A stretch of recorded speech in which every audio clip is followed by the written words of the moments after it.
Hi, welcome to another installment on resumes.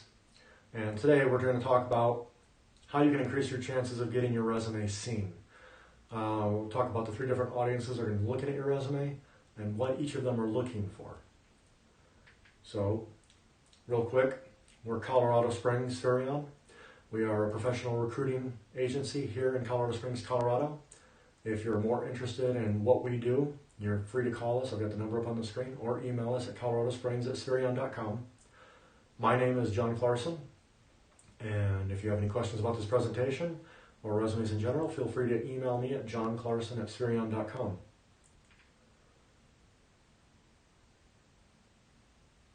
So, anybody who's been searching for a job long enough has invariably come into contact with the resume black hole. This is, you've gone online, you found the job, you think this is going to be a great job for me. It instructs you to maybe answer some questions and then upload your resume and maybe a cover letter, and then you hear nothing again ever. That is, welcome to the black hole. So what's going on? When you submit your resume and your cover letter, what you're doing is you're submitting it to an applicant tracking system, or ATS. This is a system that's designed to take in your resumes and then prioritize them for the recruiter to make their job a little easier.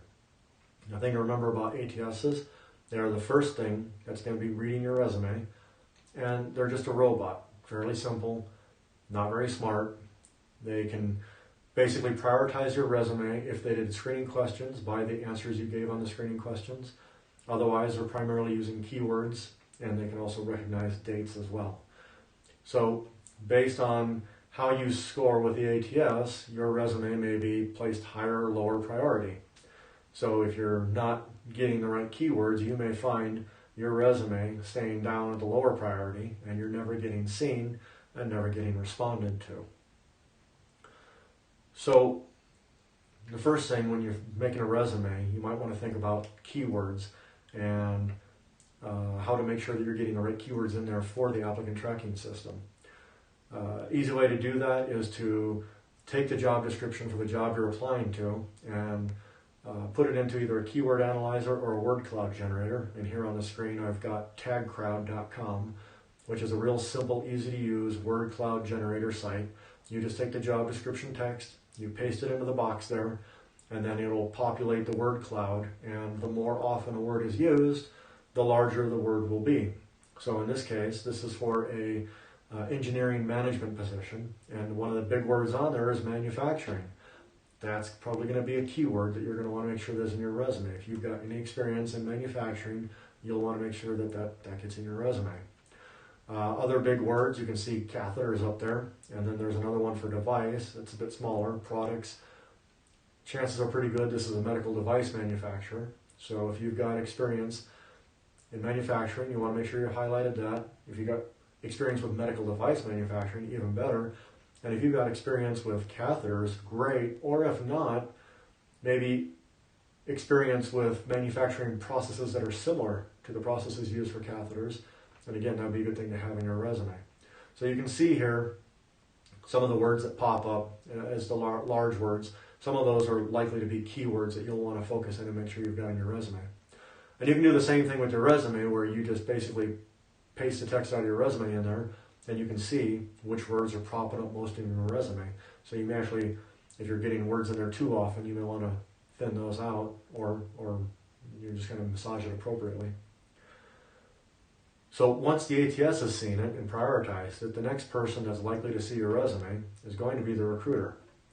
And this guy looks like he's losing his hair, probably because of all the stacks of resumes there on his desk. And he's a busy guy. And he's got to look through a lot of resumes and try to find people that are going to be good fits for the company. So what's the recruiter looking for when he's looking at resumes?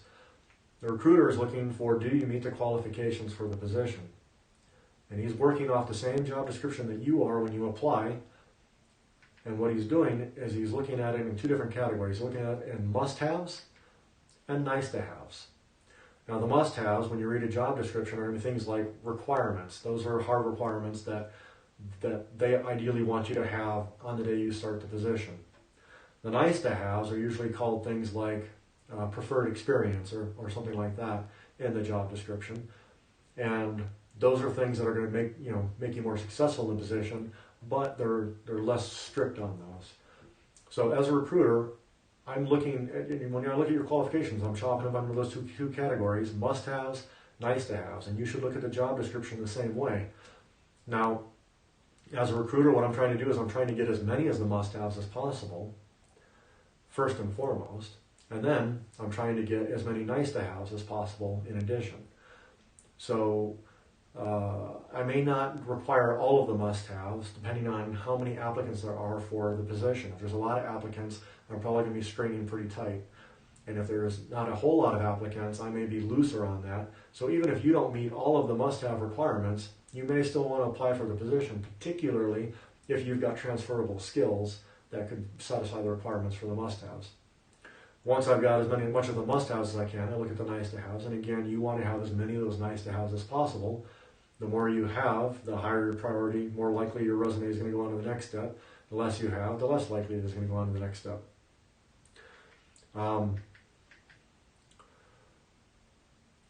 Additionally, I'm looking at, are you likely to be of interest to the hiring manager?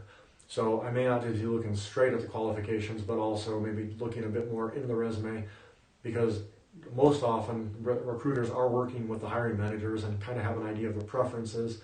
And so they're going to be kind of seeing and screening. And again, it kind of depends on how many people have applied for the position. A lot of people have applied for the position. I'm going to be screening tighter, really kind of dropping down the number of people I'm going to send over to the hiring manager. I'm not going to send them, 20 people. I'm going to get that down to a more manageable level.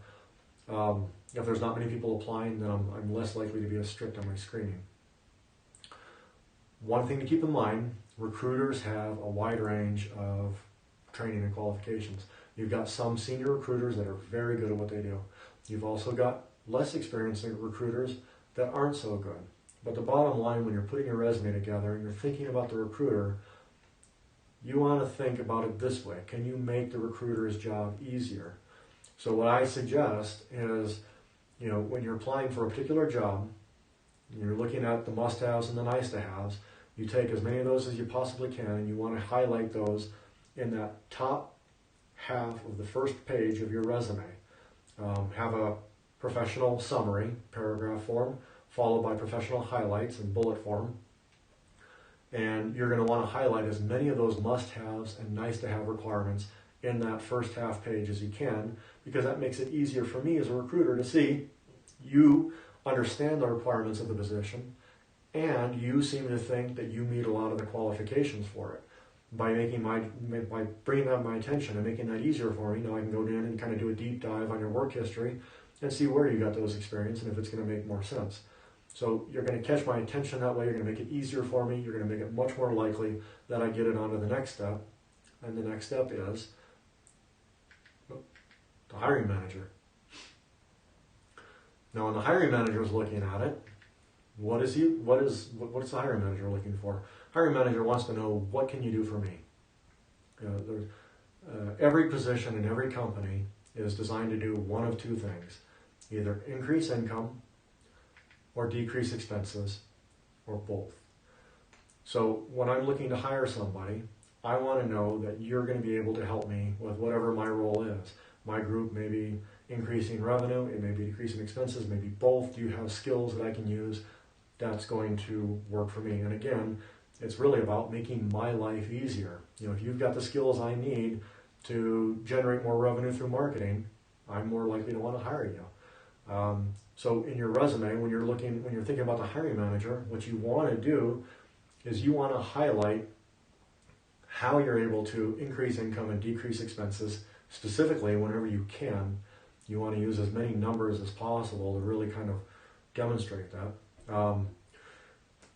And essentially show them that if they hire you, you're going to make their life easier because you've got the experience they need, you've got the skills they need, and you know how to do what's going to be required in that position. So we're going to take a little look a deeper dive into the ways to increase income and decrease expenses. And if you're going to take notes at all during this presentation, this will probably be the part to do it on. So real quick, when it comes to increasing income, there's a number of ways this can be done that you may have done already. Revenue generation, top of the list. If you've been in a sales role or sales management role, that's a no-brainer. Revenue generation is what's going to be required of that position. Could also be brand awareness, getting the company name out there, getting the brand out to more people. Could be through social media, could be through print, all different kinds of avenues of advertising. Lead generation, bringing new customers into the company. If you have experience with generating new leads, also a very valuable skill. And remember, a bird in the hand is worth two in the bush. So keeping your customers satisfied is you can make a lot more money off of happy customers than you can off of prospecting new customers. So if you're able to keep the customers you've got, that's a great thing to be able to show. And the last one that we'll talk about today is company growth. So if you've got a business unit or somehow able to contribute to the growth of a business, businesses are either growing or dying. So if you can show that you've been able to contribute to the growth of a company, that's a great thing to have as well. Now when it comes to decreasing expenses, again, a number of different ways this could happen. First and foremost, employee engagement, employee satisfaction. One of the greatest expenses to a company is turnover. Losing an employee is expensive. You've got the time that they're out of the position, you're losing money because that position was designed to either make money or decrease expenses, and nobody's doing that right now, so that costs money. Then you've got to have additional recruiting costs to get in somebody new. You've got to onboard them. You've got to get them spun up and trained and in the position and producing. And all of that costs money. So if you can show that you're able to reduce turnover some way, shape, or form, that's a great way to show that you're decreasing expenses. Other cost reductions, if you're able to get the same quality product at a lower price, or if you're able to get a higher quality product, maybe even at a higher price, but it still reduced costs, things like that. Another way is increasing the efficiency of the operation. So if you can show that you can do the same amount of work in less time, that's a great way to decrease costs. And process improvement would be the last one, basically making your job easier, making other people's jobs easier by improving the process in which they're done. So that's basically the three different audiences that are looking at your resume. You've got the applicant tracking system, which is just a robot that's looking at keywords. So make sure that you've checked the keywords on the job descriptions you're applying for, and that you have those keywords in your job description. You've got the recruiter who wants to know if you meet the qualifications for the position. So make that recruiter's job easy by highlighting at the beginning of your resume all the great qualifications you have for that position. And then lastly, the hiring manager, make sure that you've demonstrated to the hiring manager that if they bring you on, you're going to make their life easier by helping them to either make more money or decrease costs or both. Now, if you got any questions, again, my name is John Clarson. You can reach me at johnclarson@spherion.com, and I hope you have a great day. Thanks.